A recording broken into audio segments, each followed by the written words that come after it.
लद्दाख के कारगिल जिले के एकमात्र पद्मश्री बाल्टी लेखक अखोन असगर अली बशारत अपने नेटिव कविता संकलन को प्रकाशित कराने के लिए संघर्ष कर रहे हैं। अखोन की पहले ही 5 किताबें प्रकाशित हो चुकी हैं और जब उन्हें 2022 में भारत सरकार द्वारा पद्मश्री से सम्मानित किया गया था तो उस समय ऐसा लगा था कि अब उनका करियर नई ऊंचाइयों पर पहुंच जाएगा। हालांकि 1 साल बाद भी उनके पास अपनी नवीनतम पुस्तक प्रकाशित कराने के लिए संसाधनों की कमी है। बशारत ने कहा कि वह बाल्टी भाषा में अपनी कविता का संग्रह प्रकाशित कराने की कोशिश कर रहे हैं। वह सब्सिडी के साधन की तलाश में थे। यह बाल्टी भाषा में मेरी कविताओं का एक विशाल संग्रह है।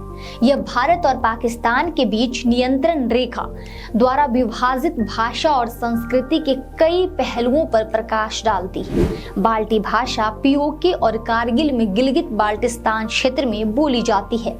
पिछले साल जब मीडिया ने उनसे बात की थी तब वह आइन ए कारगिल का दर्पण पर काम कर रहे थे।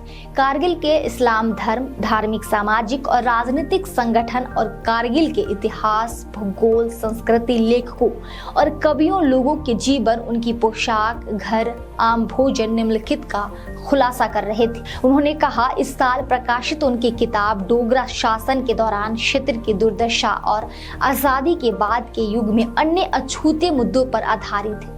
320 पन्नों की यह किताब बाल्टी भाषी लोगों के जीवन और राजनीतिक मुद्दों का एक व्यापक विवरण है। 15 वर्षों से अधिक समय में विवरण संकलित करने के उनके प्रयासों ने उन्हें सराहना दिलाई है। लोग बशारत की उपलब्धियों से इतने प्रभावित हैं कि एक स्थानीय कवि अशरफ अली सागर, जो भारत के हिमालयी लद्दाख क्षेत्र कारगिल में बाल्टिस एसोसिएशन के महासचिव भी हैं, उनकी प्रशंसा में एक कविता लिखी है। कविता किताब के पीछे छपी है। कविता का एक दोहा इस प्रकार है, किस तरह पुरसोज है तारीख ए कारगिल, क्या खबर ये बशारत तेरी मेहनत का समर होने को है। कारगिल का इतिहास कितना जीवंत कौन जानता था। बशारत यह आपकी मेहनत का फल है। अखोन असगर अली बशारत किसी स्कूल में नहीं गए और उनकी कोई औपचारिक शिक्षा भी नहीं हुई है, बल्कि उन्होंने अपने पिता शेख गुलाम हुसैन से बाल्टी, उर्दू, फारसी और अरबी भाषाएं सीखी थी, जिन्होंने 1972 में अपने घर में एक मदरसा स्थापित किया था और गांव के बच्चों को मुफ्त में पढ़ाया था। अपने पिता से प्रेरित होकर वह विभिन्न भाषाएं सीखने, पढ़ने और लिखने के प्रति आकर्षित हुई। नात पैगंबर मोहम्मद की प्रशंसा में और मनकबत अल्लाह की प्रशंसा में उनका पहला संकलन 80 के दशक की शुरुआत में प्रकाशित हुआ था।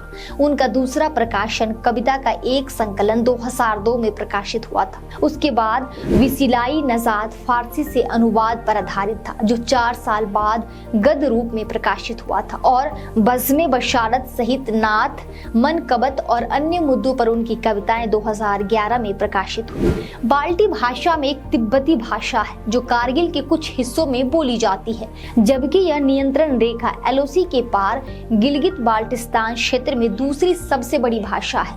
यह लेह लद्दाख की नुरबा घाटी के कुछ हिस्सों में भी बोली जाती है। कारगिल के कुछ बाल्टी भाषी परिवार दक्षिण कश्मीर के पुलवामा जिले के त्राल क्षेत्र में भी बस गए।